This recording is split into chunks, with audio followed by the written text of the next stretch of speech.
Olá, tudo bem? Meu nome é Yasmin e seja muito bem-vindo para mais um vídeo do Pequenas Histórias.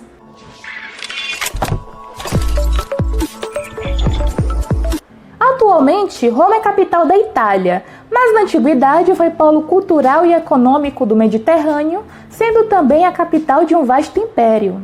Situada na Península Itálica por volta do século 8 a.C., a região ali já era ocupada por povos latinos que formaram pequenas comunidades. Além dos latinos, vários povos também ocupavam ali a Península Itálica, sendo esse intercâmbio cultural muito importante para a formação de Roma. A história política de Roma pode ser dividida em 3 períodos: monarquia, república e império. A sociedade romana também pode ser dividida em 4 grupos: os patrícios, que é a classe aristocrática de Roma, temos os plebeus, que eram camponeses, pequenos comerciantes, enfim, a classe produtiva de Roma, e por fim os escravos, que poderiam ser tanto por dívida ou por guerras. Na República, o poder ficava concentrado nas mãos do Senado, que era composto por 300 membros vitalícios. Além do Senado, também se tinha as centúrias, o sistema de tribos e os concílios da plebe. As desigualdades sociais entre patrícios e plebeus eram gritantes e os seus conflitos inevitáveis. Com isso, os plebeus conseguiram muitas conquistas sociais, dentre elas o casamento misto, o direito de explorar terras públicas, o fim da escravidão por dívida, sem falar no direito de um representante público com os tribunos da plebe. Houveram também muitas revoltas de escravos, mas todas foram controladas pelo Estado romano. A cultura romana absorveu muito de muitos povos.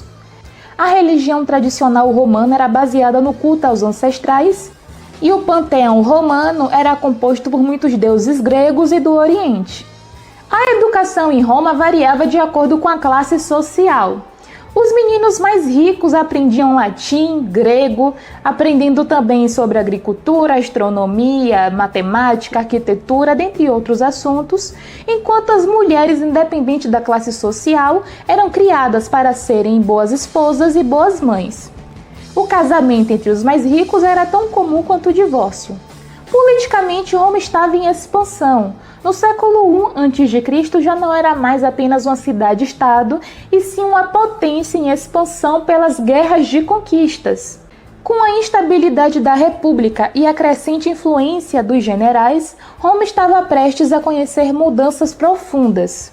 O apelo popular de generais como Mário e Sila abriram caminho para a formação do primeiro triunvirato, composto por Crasso, Pompeu e Júlio César, ambos homens de prestígio social.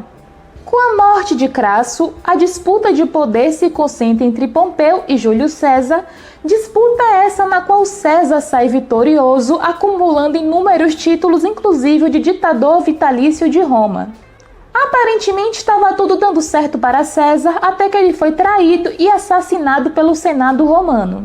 Após conflitos internos, foi estabelecido um segundo triunvirato composto por Marco Antônio, homem de confiança de César, por Caio Otávio, seu sobrinho e herdeiro, e também por Lépido, que era um homem de influência em Roma.